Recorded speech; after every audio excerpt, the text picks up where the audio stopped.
नमस्कार, मैं योगेश राणा। गणेश गोदियाल ने आज उत्तराखंड कांग्रेस के प्रदेश अध्यक्ष का पदभार संभाल लिया है। पूरी कांग्रेस एकजुट और उत्साहित दिख रही है। खासकर गणेश गोदियाल, हरक सिंह रावत और कर्ण मेहरा ने आपस में हाथ मिला लिया है 2027 के लिए। इसीलिए इस मौजूदा माहौल में सवाल एक करना बहुत जरूरी हो गया है, और वो सवाल है कि क्या यह फार्मूला, जिस फार्मूले के तहत गणेश गोदियाल को उत्तराखंड कांग्रेस की कमान सौंपी गई है, क्या यह फॉर्मूला 2027 के लिए पूरी तरीके से फिट होने वाला है? 2027 में सत्ता परिवर्तन के लिए फॉर्मूला कांग्रेस के लिए पूरी तरीके से ठीक है? गणेश गोदियाल को जिस फॉर्मूले के तहत कांग्रेस की कमान सौंपी गई है, इसको समझने से पहले आइए एक दो बातों पर बात करते हैं, एक दो बिंदुओं को देखते हैं। पहली बात, 2022 का विधानसभा चुनाव भी गणेश गोदियाल के नेतृत्व में ही उत्तराखंड में लड़ा गया था, और 2022 में जब टिकट का बंटवारा हुआ था, कुछ सीटों पर टिकट तय करने की जिम्मेदारी हरीश रावत को मिली, कुछ पर यशपाल आर्य को, कुछ सीटों पर प्रीतम सिंह को, और इसी तरीके से जो बड़े नेता है कुछ कुछ के हिस्से में कुछ कुछ सीटें आई थी टिकट तय करने को लेकर, जिम्मेदारी तय की गई। कांग्रेस की हार का प्रमुख कारण यही बना, यह जो कांग्रेस में कुछ कबीले हैं और सभी की टिकट बंटवारे को लेकर यह जो होड़ है कि अपने अपने लोगों को टिकट दिला दिया जाए। इसीलिए सबसे बड़ी चुनौती तो यह है गणेश गोदियाल के आगे कि कबीलों में बटी कांग्रेस में यह जो समस्या है, इस समस्या को कैसे समाप्त किया जाए।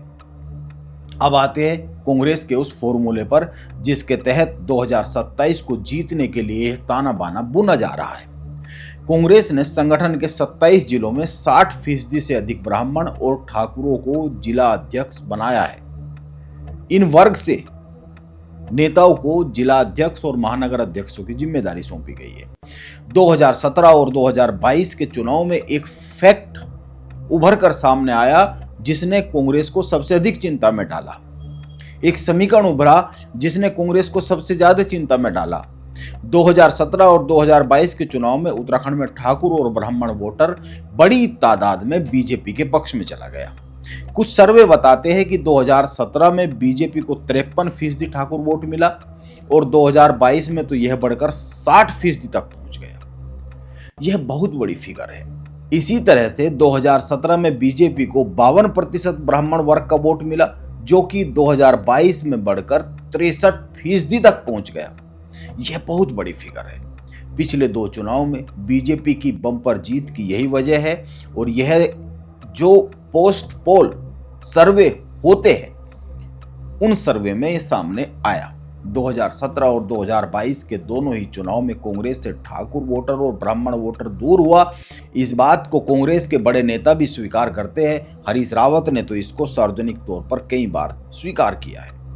हालांकि पिछले दो चुनाव में एक और सच भी है। इस सच के अलावा बीजेपी को मिलने वाले दलित वोट में गिरावट आई। 2017 में बीजेपी को दलित वोट 37% मिला, जबकि 2022 में यह घटकर 26% पर आ गया। करीब 10% की यह गिरावट बड़ी गिरावट मानी जानी चाहिए। यह वोट कांग्रेस की तरफ गया।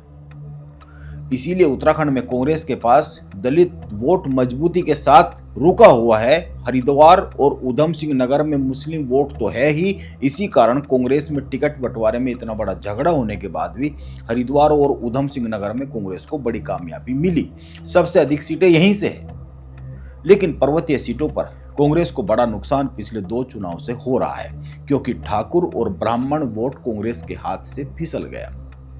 हरीश रावत की यह चिंता है जो दिखती है बार बार, और यह सर्वे में भी सामने आता है। इसी कारण कांग्रेस ने यह नया फार्मूला तैयार किया है। प्रदेश लेवल पर ब्राह्मण वर्ग से गणेश गोदियाल को अध्यक्ष, अनुसूचित जाति की सीट जो आरक्षित है वहां से प्रीतम सिंह को चुनाव प्रचार समिति का अध्यक्ष, और ठाकुर वर्ग से हरक सिंह रावत को चुनाव प्रबंधन समिति का अध्यक्ष। ये तीनों बड़े पद है। जिन राज्यों में चुनाव होता है उसके लिए सबसे बड़े पद होते हैं किसी भी संगठन के। और बड़े दलित चेहरे यशपाल आर्य को नेता प्रतिपक्ष माना यह जा रहा है। कुमाऊं से कुछ जो बड़े चेहरे हैं कांग्रेस के, उनको अभी और संगठन में महत्वपूर्ण पद मिलेंगे। अब आते हैं आखिरी बात पर। सोशल इंजीनियरिंग के बाद भी यह बड़ा सवाल है। ये जो सोशल इंजीनियरिंग कांग्रेस ने की है, इसके बाद भी एक बड़ा सवाल है, और वो है टिकट बंटवारे के वक्त के हालात। बीजेपी में टिकट का बंटवारा दिल्ली से होता है। बीजेपी में कोई भी बड़े से बड़ा नेता किसी को भी टिकट दिलवाने का 100% आश्वासन दे नहीं सकता है। टिकट के लिए तमाम तरह के सर्वे होते हैं और अलग अलग माध्यमों से फीडबैक लिया जाता है, इसके बाद टिकट बंटता है। गणेश गोदियाल के लिए एक और बड़ी चुनौती है उत्तराखंड राज्य में, और वह है महिला वोटर को कांग्रेस के पक्ष में लाने का। महिलाएं जातियों का बंधन तोड़कर मतदान करती हुई पिछले कुछ समय से दिख रही है। बीजेपी को महिलाओं का वोट बड़ी तादाद में जा रहा है। चुनाव से एकदम पहले बीजेपी कुछ ऐसा करती है जिससे महिला वोटर बड़ी संख्या में बीजेपी के पास चला जाता है। 2022 के चुनाव में भी उत्तराखंड में ऐसी कई घोषणाएं हुई और कई बातें हुई, और अभी बिहार चुनाव को भी अगर देखेंगे तो इसमें भी ऐसा हुआ। वैसे तो बिहार की तुलना, जो प्रचंड जीत बिहार में हुई है, उसकी तुलना किसी भी सूरत में उत्तराखंड से नहीं की जा सकती है। यह सवाल जरूर उठ रहा है पिछले कई दिन से, जब से बिहार का रिजल्ट आया है, कि क्या उत्तराखंड में भी कांग्रेस का ऐसा ही हाल होने वाला है।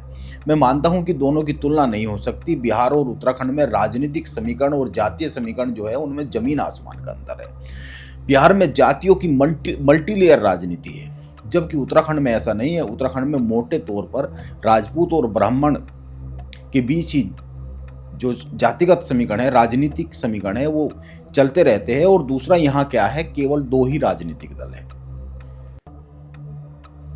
यहां पर उस तरह से बहुत अधिक राजनीतिक दल भी नहीं है। बीजेपी और कांग्रेस की आमने सामने की लड़ाई है। बिहार में तो कांग्रेस खुद लालू यादव के सहारे है, लेकिन यहां कांग्रेस किसी के सहारे नहीं है। कांग्रेस का एक बड़ा वोट बैंक तो है, इसीलिए बिहार की चर्चा उत्तराखंड में बेमानी है, यह जो परिणाम आया है। लेकिन सवाल यह जरूर उठ जाता है, जैसा कि मैंने कहा, कि क्या गणेश गोदियाल महिलाओं के वोट को बड़ी हिस्सेदारी में कांग्रेस के पाले में ला पाएंगे। अब गणेश गोदियाल प्रदेश अध्यक्ष की कुर्सी पर बैठ ही गए, तो 2022 के एक एक सबक को वो याद कर ही रहे होंगे।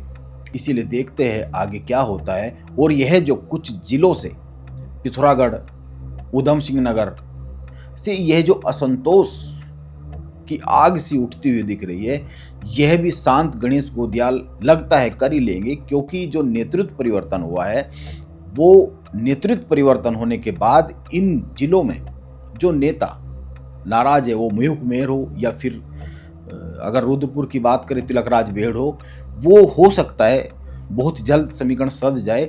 लेकिन जो जातीय समीकरण के साथ साथ जो केमिस्ट्री है चुनाव की 2027 को लेकर, जिस तरीके से बीजेपी साधती है, उसको कांग्रेस कितना साध पाएगी, गणेश गोदियाल कितना साध पाएगी, यह देखने वाली बात होगी। जो अंदरूनी झगड़ों की बात होती है, वो तो मौजूदा समय में मिटता हुआ दिख रहा है।